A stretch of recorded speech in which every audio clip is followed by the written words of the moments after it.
Here are some news updates for Friday, the 2nd day of April 2021.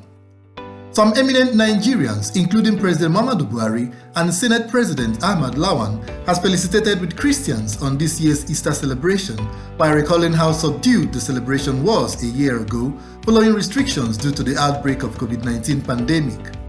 In a statement by his special advisor on media and publicity, FEMI Additional, the president urged Nigerians to show love and appreciate one another while urging Nigerians to religiously adhere to various interventions to curb the spread of COVID-19, including regular hand washing, safe distancing, wearing of face masks, and embrace of vaccination. In a like manner, the Senate President AHMAD Lawan, through his special advisor media Ola Awoniyi, noted that Easter is one of the most important events in the Christian calendar for celebrating the sacrificial death and resurrection of Jesus Christ. He called on Christians and Nigerians to emulate Christ for peace and love to reign rather than the politically induced senseless killings and general insecurity in the land. Human rights activist FEMI Falana SAN has faulted a report by the United States Department of State on Lekki shootings, which claimed that there was no accurate information on the Lekki shootings that happened on October 20th, 2020. The report also claimed that though soldiers fired live ammunition to disperse ENDSARS protesters, there is no verifiable report on the number of fatalities. Falana, in his reaction, said the US report on Lekki Toll Plaza incident is contradictory and misleading, as well as prejudicial, as a panel of inquiry has been set up by the Lagos state government into the matter. Angry youths in their hundreds, comprising members of the Oyo State Traders Association and members of the public, took to the streets of Ibadan, the Oyo State capital, to protest the midnight invasion of Bodija Market, Ibadan, and seizure of hundreds of bags of rice. During the protest, which caused gridlocks along the Secretariat, Bodija to UI Road, with motorists and other road users left stranded for several hours, the protesters accused the custom officers of storming the market and taking away cash worth millions of naira in the midnight invasion. It was further learned that custom officers allegedly invaded the complex opposite Arisekola shopping complex at Bodija Market and carted away many bags of rice between 12 midnight and 3 a.m. on Thursday during the raid.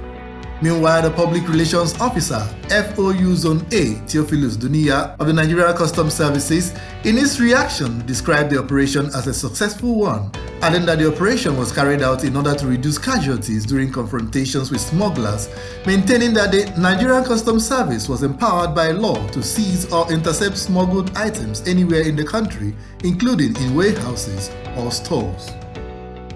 The Nigeria Labour Congress in Kano State has given a 7-day ultimatum to the state government to refund and stop what it described as illegal deductions from civil servant salaries or face industrial action.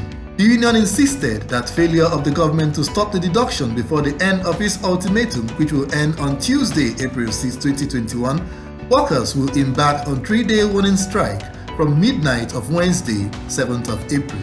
The union described the action of the government as a clear violation of the agreement on the new minimum wage law of 2019, while organized labor in the state had earlier given the state government 11 conditions to meet before deducting workers' salaries.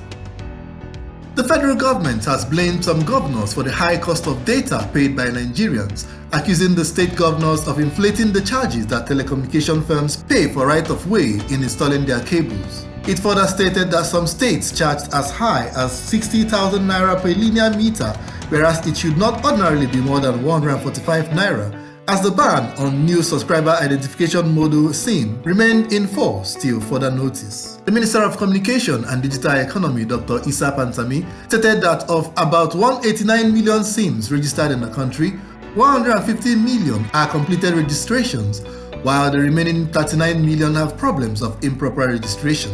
He warned that those yet to obtain their NIN risk being fined, imprisoned, or combination of both punishments as stipulated by the National Identity Management Commission (NIMC) Act.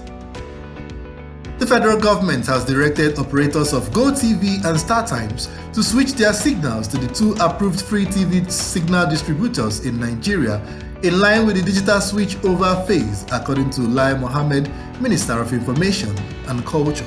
The minister said that the laws of the country recognize a single frequency network that is run by two licensed providers, Integrated Television Services (ITS) and Pinnacle Communications, while both StarTimes and GoTV are currently broadcasting their respective signals. Mohammed promised that the DSO would give Nigerians access to a variety of television stations as well as high-quality pictures and programs without the need for a monthly subscription. And that's the news update at this time on Television Nigerian. Many thanks for watching. I am Charles Bibi.